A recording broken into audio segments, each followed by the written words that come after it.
أعوذ بالله من الشيطان الرجيم.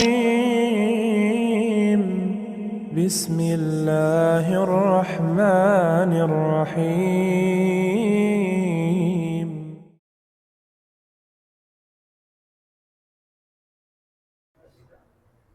Bismillahirrahmanirrahim. Assalamualaikum warahmatullahi wabarakatuh.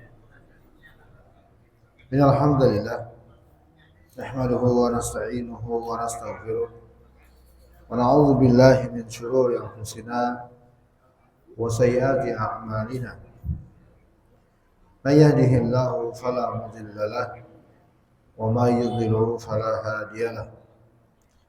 Asyhadu an la ilaha illallah wahdahu la syarika lahu wa asyhadu anna Muhammadan abduhu wa rasuluh.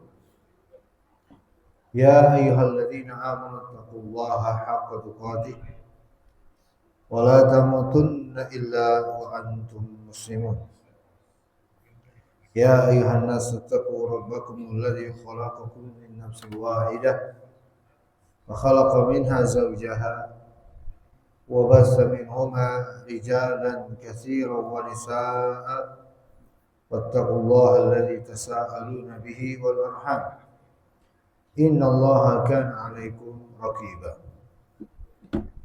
Ya ayyuhalladzina amanu taqullaha wa qulu qawlan sadida yuslih lakum a'malakum wa yaghfir lakum dhunubakum wa may yuti'illaha wa rasulahu faqad faza fawzan 'azima. Hadirin Bapak Ibu yang saya hormati dan yang saya muliakan, kita berkumpul kembali atas karunia dari Allah di salah satu dari rumah-rumahnya Allah Tabaraka wa Ta'ala dalam rangka mempelajari ilmu agamanya Allah Subhanahu wa Ta'ala,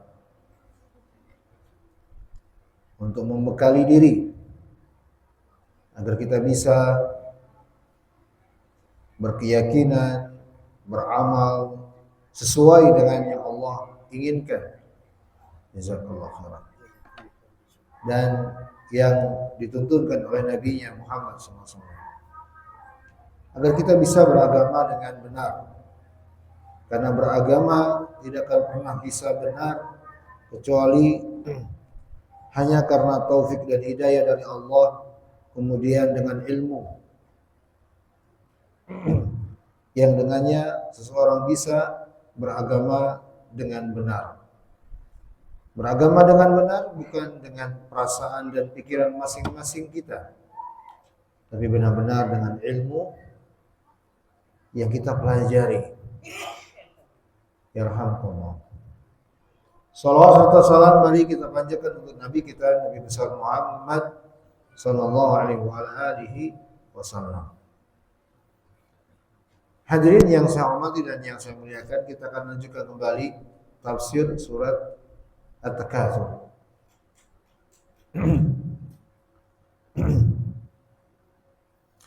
Saya baca terlebih dahulu suratnya dari awal. A'udzu billahi minasyaitonir rajim. Bismillahirrahmanirrahim. Anhaakumut takatsur hatta zurtumul maqabir. Kalla sawfa ta'lamun. Thumma kalla sawfa ta'lamun. Kalla law ta'lamuna 'ilmal yaqin latarawunnal jahim. Thumma laturawunnaha 'ainal yaqin. Thumma latus'alunna yawma idzin 'anil na'im.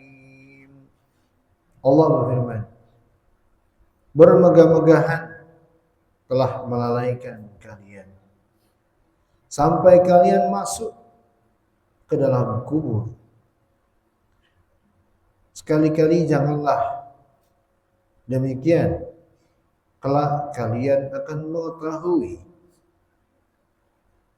Dan kemudian janganlah seperti itu, sungguh kalian akan mengetahui. Sekali-kali janganlah seperti itu. Seandainya kalian tahu dengan pengetahuan ilmu yang yakin, niscaya kalian akan melihat neraka jahim. Kemudian sesungguhnya kalian benar-benar akan melihatnya dengan ainal yakin. Lalu kalian akan ditanyai pada hari itu tentang kenikmatan yang kalian bermegah-megahan terhadapnya. Baik. At-Takatsur 1 sampai 8. Di pertemuan yang telah lalu kita telah membahas tafsir untuk ayat ke-4. Kita sudah selesaikan ayat yang ke-4. Pada malam hari ini kita akan lanjutkan penafsiran untuk ayat ke-5 dan seterusnya. Allah berfirman, "Kalla law ta'lamuna ilmal yaqin." Kalla, sekali-kali janganlah seperti itu. Law ta'lamuna ilmal yaqin. Seandainya kalian mengetahui dengan pengetahuan ilmu yang yakin. Baik, ini hadirin yang saya hormati dan yang saya muliakan, ayat yang kelima. Allah Subhanahu wa taala kembali mengawali dengan kata kalla. Ya, yang kelima ini seperti ayat-ayat yang sebelumnya dari ayat ketiga, 4 dan 5 yang diawali dengan kata kalla. Dan kata para ulama ahli tafsir, ini menunjukkan ta'kid lirrada' al-mutaqaddam. Kalla ini adalah kalimat yang menunjukkan makna penekanan agar benar-benar diperhatikan terhadap celaan dari hal-hal yang telah disebutkan. Hal-hal yang telah disebutkan itu adalah sikap bermegah-megahan pada seseorang sampai meninggalnya. Sikap bermegah-megahan. Sikap bergaya hidup mewah sampai masuk ke liang kubur. Dan alhamdulillah kita telah membahas tentang keimanan terhadap alam kubur. Kalau seandainya saya tanya, siap menjawab enggak ini jamaah? Tentang alam kubur. Pak Yuda. Di mana alam kubur?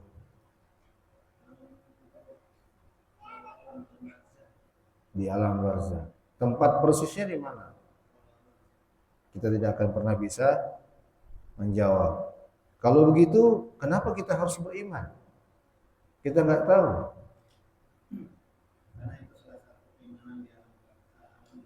Ayo barakallahu fiik. Kemudian bisa tambah penjelasan lain?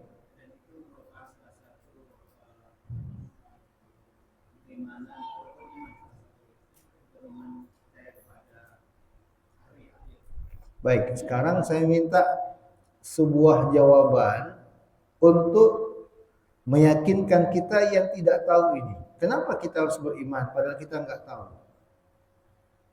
Ada yang bisa beri penjelasan? Ya.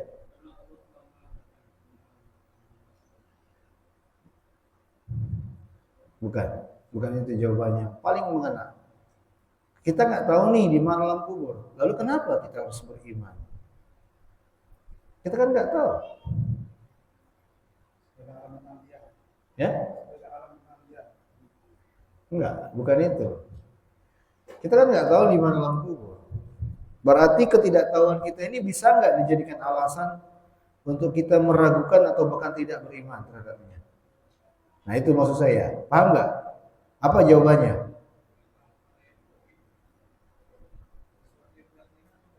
Ya, barakallahu fiik. Tapi bukan itu yang saya inginkan.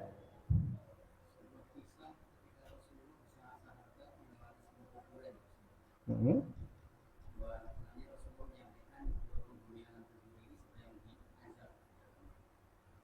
Terus antum bisa memberikan sebuah kesimpulan nggak?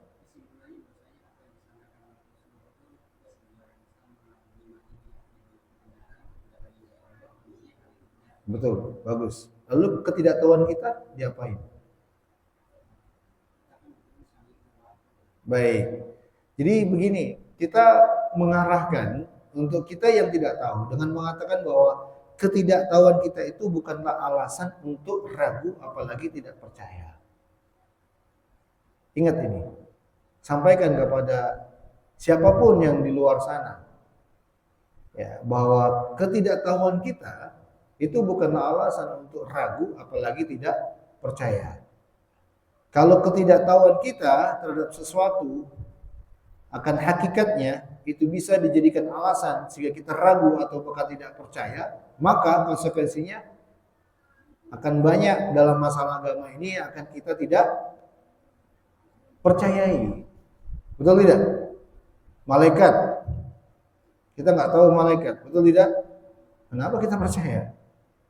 Allah sendiri. Kita nggak pernah tahu di mana persisnya Allah karena nggak pernah lihat. Jadi yang ingin saya tekankan bahwa arahkan, luruskan pemahaman. Tidak tahunya kita akan hakikat sesuatu dalam masalah agama ini itu bukan alasan untuk kita ragu atau bahkan tidak beriman. Itu maksudnya. Bisa dipahami? Ya, dan berikan penjelasan dengan dalil-dalil. Alhamdulillah sudah kita jelaskan pembahasan tentang alam kubur. Ini yang diinginkan. Kalau di sini kembali ke situ. Celaan dari sikap bermegah-megahan sampai masuk ke liang kubur. Lalu Allah Subhanahu wa taala menyebutkan, "Lau ta'lamuna ilmal yakin", seandainya kalian tahu dengan ilmu yang yakin. Ilmu yang yakin. Kata para ulama, "Lau ta'lamuna al-amra alladhi tasiruna ilaihi minal ba'thi wal jazai ilman yaqiniyan." Bahwa seandainya kalian tahu akan perjalanan kalian yang pasti menuju kebangkitan, menuju pembalasan dengan ilmu yang yakin.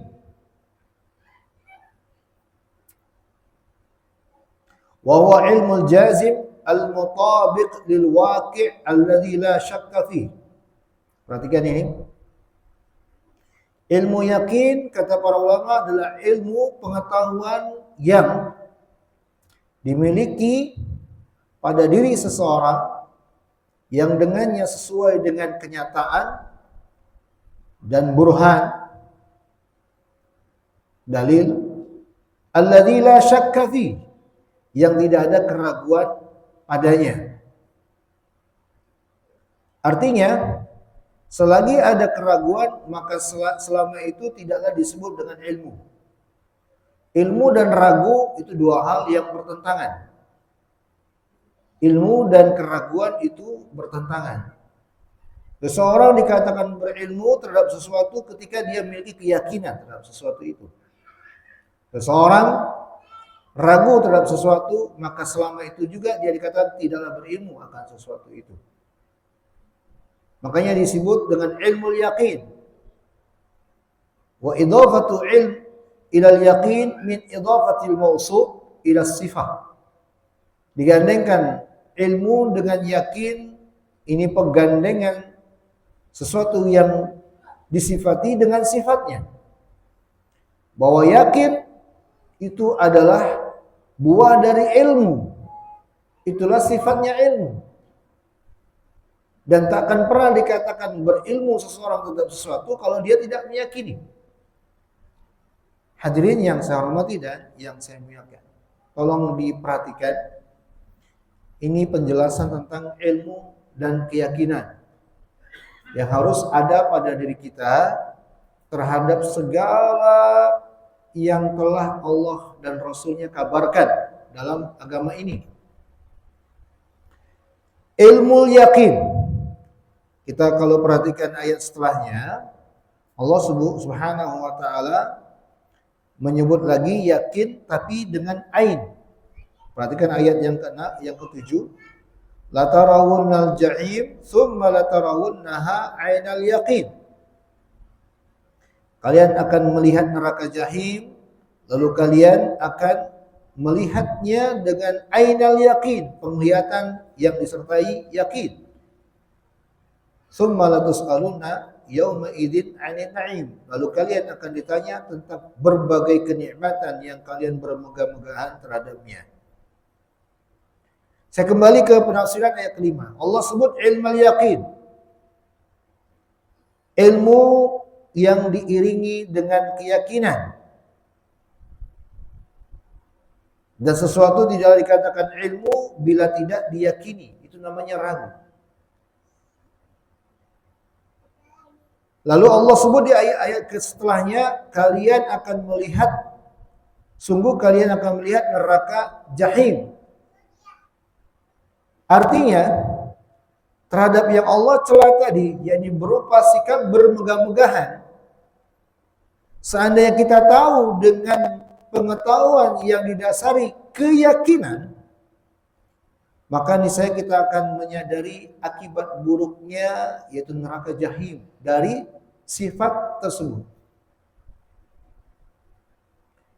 Bila memang kita mengilmui akan hal ini dengan keyakinan.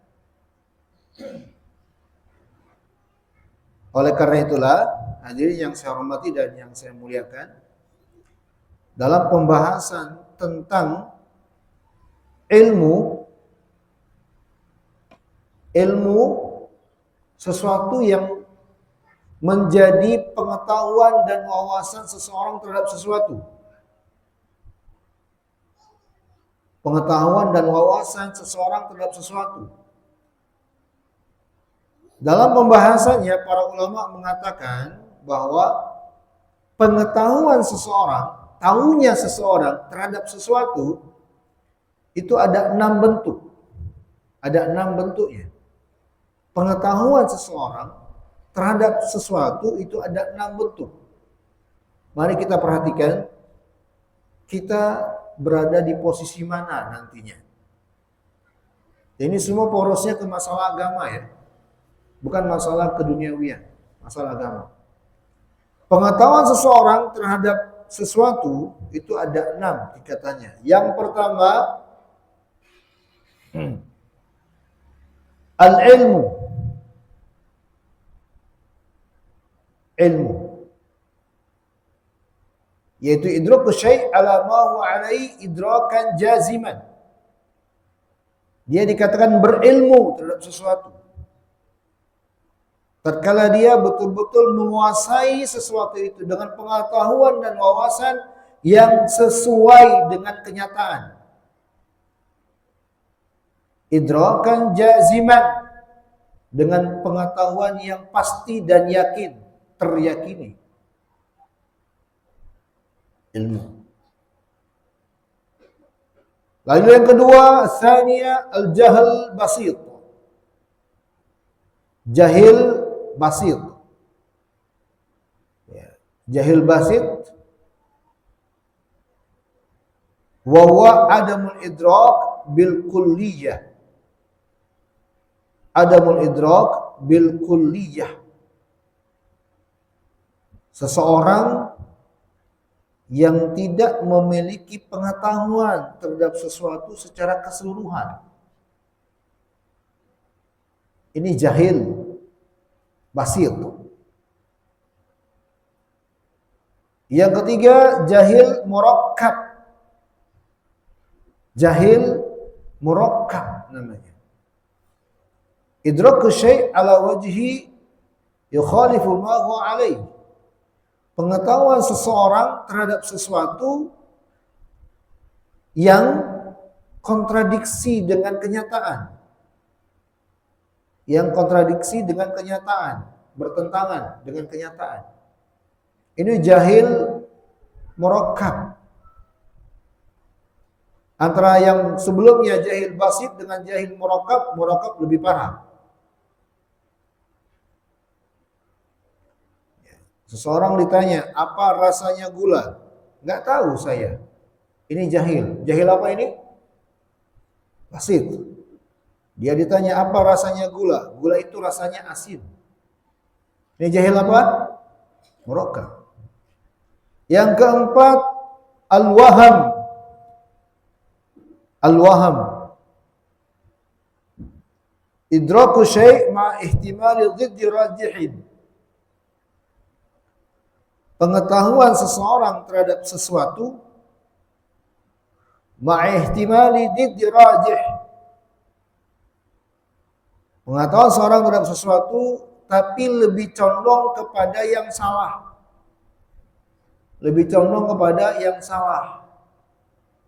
Lebih menguatkan yang salah. Yang kelima, asyak. Asyak. Idraku syai' ma'ihtimali musawin. Pengetahuan seseorang dengan keraguan-raguan tanpa bisa menguatkan. Tanpa bisa menguatkan. Sama saja. Ini dan itu baginya nggak bisa dia kuatkan. Gula, nggak tahu saya. Ya bisa jadi manis, bisa jadi asin. Syak. Dan yang keenam, al-dhann. Idraku syai' ma'ihtimali diddi marjuh. Yang keenam, pengetahuan seorang terhadap sesuatu yang lebih condong kepada terhadap yang benar. Saya beri contoh pada aplikasi dalam masalah agama. Dan saya mengajak jamaah untuk mengevaluasi kita di mana dari 6 jenis tingkatan pengetahuan ini. Misal dikatakan Allah itu Maha Esa, Allahu Ahad. Terdapat keterangan Al-Quran, Allah itu Maha Esa. Kalau seseorang membacanya, memahaminya, meyakininya, dan dia katakan benar berdasarkan dalil-dalilnya Allah itu Esa, berarti dia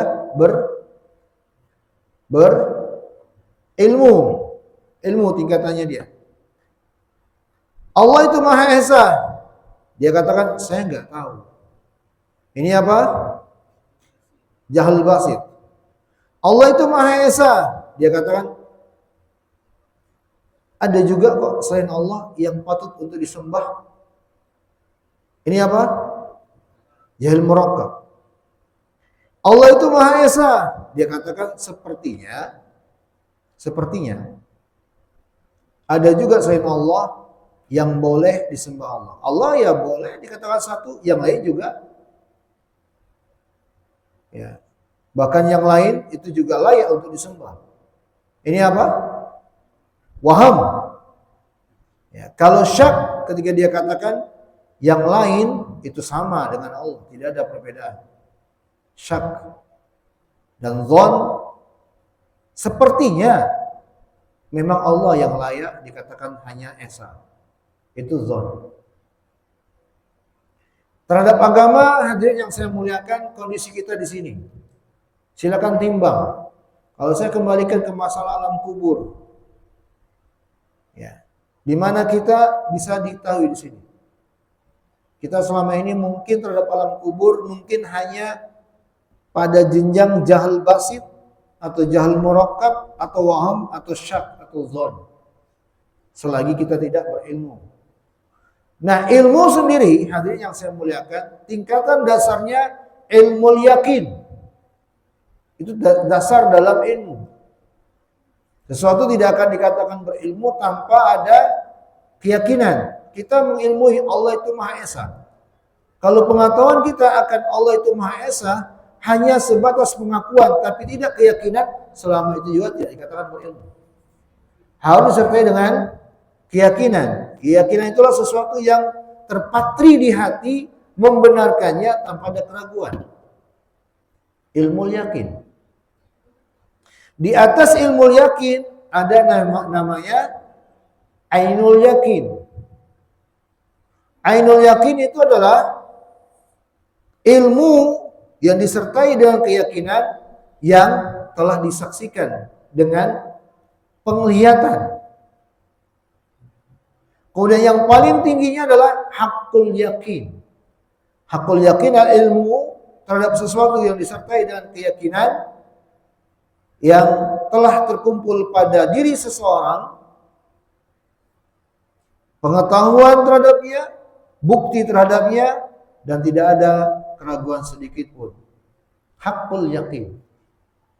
Dua jenjang yakin, ilmu yakin, ainul yakin ada di surat At-Takatsur yang kita bahas. Ilmu yakin, ainul yakin.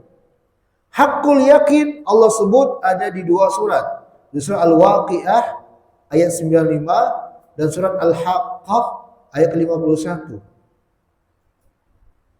Di surat Al-Waqiah Allah sebut dengan hakul yakin, inna hadza lahu haqqul yaqin. Di surah Al-Haqqah Allah firman, wa innahu lahaqqul yaqin. Sesungguhnya hal ini benar-benar sesuatu yang pasti benar-benar terjakini. Saya kasih sebuah ilustrasi untuk memahami perbedaan tiga tingkatan yakin ini. Kalau seandainya dikatakan hadirin, ya, ada yang mengatakan untuk tingkatan ilmu yakin, ada yang mengabarkan, saya mengabarkan ke Pak Yuda, Pak Yuda, madu Yaman itu manis sekali. Madu Yaman itu manis sekali. Pak Yuda tahu saya dan yakin jujurnya saya, maka dia pun terima informasi ini, dia benarkan menjadi ilmu baginya dan dia yakini. Ini tingkatan dasar. Apa tadi namanya? Apa namanya? Ilmu yakin bagi Pak Yuda. Lalu suatu saat, hadirin yang saya hormati dan yang dimuliakan, saya bawa madunya. Saya bawa madunya dan saya menghirup atau minum madunya di depan Pak Yuda. Saya katakan, begitu manisnya madu ini, Pak Yuda. Maka Pak Yuda pun semakin yakin. Tingkatan sekarang dia naik kepada ainul yakin. Sesaat setelah itu saya kasih, ini Pak Yuda mau cobain. Lalu dicoba oleh Pak Yuda dan dia dapatkan kebenaran yang telah dia dapatkan informasi sebelumnya. Betul-betul manis. Nah, kondisi Pak Yuda saat ini sampai ke jenjang hakul yakin. Nah, dalam masalah agama paling minimal kita harus berada di jenjang ilmul yakin. Harus di situ. Untuk ainul yakin, hakul yakin itu kondisinya berbeda-beda. Para nabi dan rasul itu jelas hakul yakin. Ya. Ainul yakin ini kondisi juga berbeda-beda. Yang wajib kondisi kita dalam masalah agama adalah ilmu yakin. Untuk semua masalah agama harus ilmu yakin. Kalau tidak, maka kita akan kembali ke 5 tingkatan pengetahuan seorang tadi. Dan itu semua bisa merusak keimanan kita kepada Allah Subhanahu wa taala. Ini pengetahuan dalam masalah akidah dibahas oleh para ulama hadirin. Kenapa? Sekali lagi ini kaitannya dengan keimanan kita. Ya, kaitan dengan keimanan kita dan agar kita bisa memposisikan diri kita terhadap hal-hal yang ada dalam agama ini. Jangan sampai terjatuh dalam kesalahan. Kita anggap telah beriman, ternyata setelah dibedah kita belum dianggap beriman sama sekali. Karena ternyata selama ini kita nggak begitu yakin. Atau ternyata selama ini kita memahami kontradiksi, berseberangan dengannya. Ya. Hadirin yang saya hormati dan yang saya muliakan, sama seperti orang dalam beragama hanya sebatas ikut-ikutan. Orang yang beragama hanya sebatas ikut-ikutan, kata para ulama, itulah yang disebut dengan taklid, dan kondisi itu tidak pernah akan bisa dikatakan berilmu.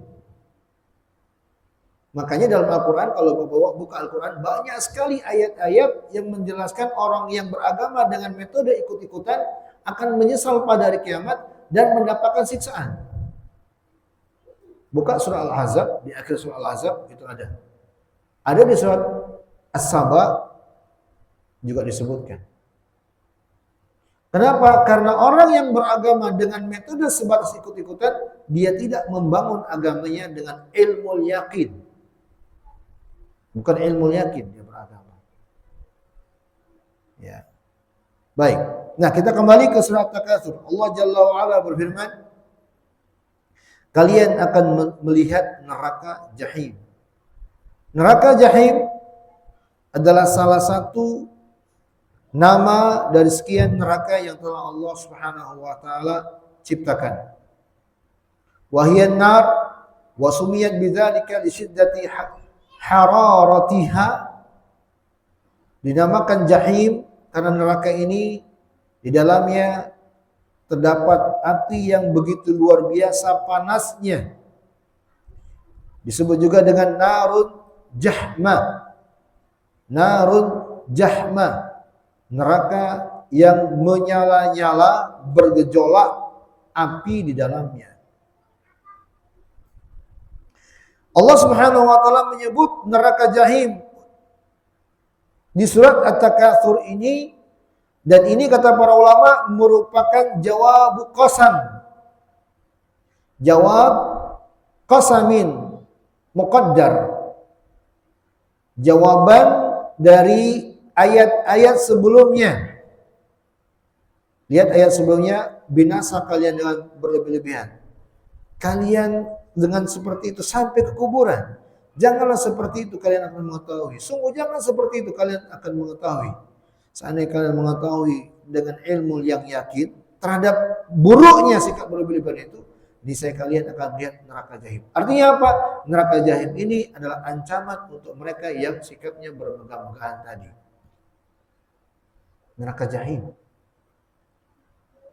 Pada ayat selanjutnya Allah firman, "Tsumma latarawunnaha 'ainal yaqin", dan kelak kemudian kalian akan betul-betul melihatnya dengan penglihatan yang penuh dengan keyakinan, 'ainal yaqin.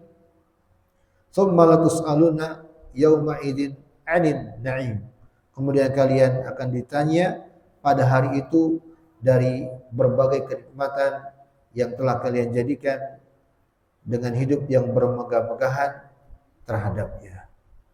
Ini ayat yang terakhir yang Allah Subhanahu wa taala menyebutkan tentang ancaman. Bahwa kelak, hadirin yang saya hormati dan yang saya muliakan, Allah sebutkan akan ditanya terhadap nikmat-nikmat yang Allah Subhanahu wa taala telah berikan kepada kita.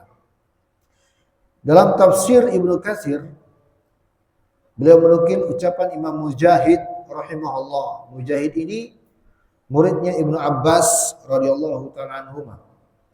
Kata Imam Mujahid, ketika Allah berfirman, "La tarawunnaha la tsumma la tus'alunna yauma idzin 'anil na'im", kemudian kalian pasti akan ditanyai pada hari itu tentang kenikmatan-kenikmatan, kata beliau, dari setiap kelezatan dan kelezatan yang ada di dunia ini. Ali bin Abi Thalhah meriwayatkan dari Ibnu Abbas, kata Imam Ibnu Katsir, mengatakan bahwa kenikmatan yang akan ditanya adalah termasuk kesehatan kita, termasuk pendengaran kita, termasuk penglihatan kita, harta benda kita, tempat tinggal kendaraan kita. Allah akan menanyakan semua itu kepada hamba, untuk apa semua itu mereka pergunakan. Dan Allah Maha mengetahui segala sesuatu daripada hamba. Oleh karena itulah dalam ayat yang lain Allah Subhanahu wa taala firman, "Inna sam'a wal basara wal fu'ad kullu ulaika kana anhu mas'ula." Sesungguhnya pendengaran, penglihatan dan hati, semuanya akan diminta pertanggungjawabannya. Quran surat Al-Isra ayat ke-36. Dan juga ditegaskan dalam hadis yang diriwayatkan Imam Al-Bukhari, Imam Tirmidzi, Imam Nasa'i dan selainnya dari Abdullah bin Sa'id dari ayahnya dari Ibnu Abbas, ia berkata Rasulullah sallallahu alaihi wasallam bersabda, "Ni'matani maghbunun fihima katsirun minan nas, as-sihhatu wal faragh." Ada dua nikmat yang membuat banyak orang tertipu terhadapnya, yaitu nikmat sehat dan nikmat waktu luang. Kata Imam Ibnu Katsir rahimahullah dalam tafsirnya, hal ini berarti bahwa mereka terlalu sedikit mensyukuri dua nikmat tersebut, di mana mereka tidak menunaikan kewajiban yang dituntut keduanya dari sehat dan waktu luang. Dan orang yang tidak menunaikan hak yang diwajibkan atasnya, berarti dia yang disebut dengan tertipu terhadapnya. Hadirin jamaah yang saya hormati dan yang saya muliakan. Dalam sebuah riwayat, Imam Muslim menyebutkan hadis dari Abu Hurairah radhiyallahu ta'ala anhu. Bagaimana Nabi dan para sahabatnya itu sangat mengkhawatirkan diri mereka dengan nikmat yang ada pada mereka akan pertanggungjawabannya kelak di hadapan Allah Subhanahu wa taala. Hadisnya panjang. Disebutkan bahwa Abu Bakar dan Umar radhiyallahu taala anhuma keluar dari rumahnya dalam keadaan lapar. Kemudian ternyata keduanya mendapatkan Rasulullah SAW juga dalam keadaan lapar. Nabi bersabda, "Wa ana walladzi nafsi biyadihi." Dan aku juga demikian demi dia yang jiwaku berada di tangannya, demi Allah.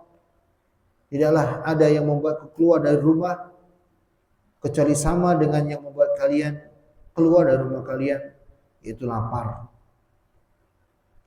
Maka akhirnya mereka bertiga mendatangi rajulan minal ansar, salah seorang sahabat dari kalangan Ansar, ya, yang ternyata disambut oleh istrinya, marhaban wa ahlan. Faqala laha Rasulullah SAW, maka Rasulullah SAW bertanya kepada tuan rumah, kemana suamimu? Kemudian sahabiah tersebut menjawab, zahaba yasta'iz lana minal ma'. Dia pergi untuk mengambilkan air untuk kami. Sesaat setelah itu datanglah sahabat sambil membawa air, dan dia melihat Rasulullah dan bersama dengannya Abu Bakar dan Umar, serta merta dia bersyukur kepada Allah dengan memuji, alhamdulillah, ma ahadun al-yawm akram adhyafan minni. Tidak ada seorang pun di hari ini yang mendapat tamu yang agung daripadaku. Maka sang sahabat sangat semangat untuk menyajikan hidangan kepada Nabi dan dua sahabatnya Abu Bakar dan Umar. Maka mereka pun akhirnya makan. Faqala kulu min hadhi wa akhdhul madiyah. Maka sang tuan rumah menyajikan makanan dan mempersilakan mereka makan, dan mereka pun makan. Setelah mereka makan, selesai dari makan, hadirin yang saya muliakan, disitulah Rasulullah SAW mengingatkan. Ketika mereka telah syarabu, syaba'u, mereka minum, makan dan kenyang, maka Rasulullah SAW berkata kepada Abu Bakar dan Umar, walladzi nafsi biyadihi la tas'alunna an hadza an-na'im yaumal qiyamah. Sungguh demi dia yang jiwaku berada di tangannya, kalian semua akan ditanya tentang berbagai nikmat ini semuanya pada hari kiamat. Yang tadinya telah membuat kalian keluar dari rumah kalian dalam keadaan lapar, lalu kalian kembali dalam keadaan kenyang. Semua ini akan ditanya oleh Allah Subhanahu wa taala. Maka hadirin yang saya hormati dan yang saya muliakan, ini hendaknya menjadi penggugah bagi kita semua agar benar-benar memastikan apa yang ada pada diri kita, ya, apa yang kita dapatkan, apa yang kita pergunakan, apakah harta yang kita dapatkan, yang kita nafkahkan, agar kita pastikan benar-benar di jalan Allah, di jalan kebaikan. Karena ayat di surat At-Takatsur pada ayat yang terakhir Allah firman, "Tsumma latus'alunna yauma idzin 'anil na'im." Kemudian kalian semua pasti akan ditanya tentang berbagai kenikmatan yang ada pada kalian. Ini akhir dari penafsiran surat At-Takatsur. Dengan demikian berakhirlah kita dari surat At-Takatsur ini. Mudah-mudahan kita bisa mengambil pelajaran darinya. Yang paling pentingnya adalah menjauhi sikap berlebih-lebihan dengan berbagai nikmat yang ada pada diri kita. Itu yang paling pentingnya dari penafsiran surat At-Takatsur. Ya, tidak bergaya hidup dengan gaya hidup mewah, tidak bermegah-megahan, tidak berfoya-foya, dan yang semisalnya. Wallahu taala alam bissawab. Saya cukupkan sampai di sini untuk penafsiran surat At-Takatsur, dan insyaallah pada pertemuan yang akan datang kita akan lanjutkan penafsiran di surat yang lainnya. Masih ada waktu saya sisakan untuk kita diskusi dan tanya jawab kepada hadirin di sini. Bila ada yang ingin ditanyakan terkait materi atau terkait masalah-masalah keagamaan yang lainnya, saya persilakan. Wallahu a'lam. Ada yang ingin ditanyakan? Tadi antum nanya masalah kurban. Beliau nanya masalah kurban. Tadi masalah apa, potong buku ya? Kurban itu kan tidak diperbolehkan pada bulan Dzulhijjah ini sampai dengan memotong buku atau memotong rambut itu kan tidak diperbolehkan dari mulai tanggal 1 sampai dengan 10 Dzulhijjah, atau mungkin setelah hari tasrik baru diperbolehkan. Tapi bagaimana dengan yang bukan mengubah? Baik, ini pertanyaan penting ya, karena terkait dengan momennya saat ini kita akan menjalani ibadah penyembelihan hewan kurban. Tapi saya luruskan dulu, ini kayak ada persepsi yang salah. Ada hadis Rasulullah bersabda, "Idza dakhalatil ashru min Dzulhijjah wa arada ahadukum ayadhahi fala yamassa min syi'rihi wa azfarihi syai'a." Dalam lafaz yang lain dengan tambahan min jildihi syai'a. Apabila telah masuk 10 pertama Dzulhijjah, maksudnya tanggal 1 Dzulhijjah, dan ada di antara kalian ingin berkurban, maka janganlah dia memotong rambut yang ada di tubuhnya, kuku yang ada di tubuhnya, dan dalam lafaz yang lain mengelupas kulitnya sedikit pun. Pertama yang saya luruskan, larangan itu adalah ditujukan kepada mereka yang ingin berkurban. Hanya bagi mereka yang ingin berkurban. Terlepas dia betul-betul berkurban, tidak berkurban. Ketika sudah ada keinginan ingin berkurban, itu kena sudah larangan ini. Sebab Nabi mengatakan, wa arada ahadukum, irada, dan ada di antara kalian yang ingin berkurban. Dia sudah ada niat ingin berkurban, itu sudah kena larangan ini. Terlepas ternyata dia nggak jadi kurban segala macam, itu nggak lain masalah. Yang jelas dia ketika sudah ingin, kena larangan ini. Yang kedua, hadis tersebut menjelaskan bahwa batasan larangan ini berlaku sejak tanggal 1 Dzulhijjah sampai bukan hari tanggal 10, bukan buka tasyrik, tapi sampai disembelih hewan kurbannya kalau dia menyembelih. Maka pekurban kalau dia tidak menyembelih sendiri, dia harus mantau. Dia tanya kepada panitia, hewan kurban saya sudah disembelih atau belum? Kalau ternyata sudah, baru dia boleh melakukan larangan-larangan ini, sudah lepas larangan ini. Bukan tanggal 10, bukan pula hari tasyrik, tapi sampai disembelih hewan kurbannya. Karena kan hewan kurban orang kan tergantung panitia, kadang duluan, kadang belakangan.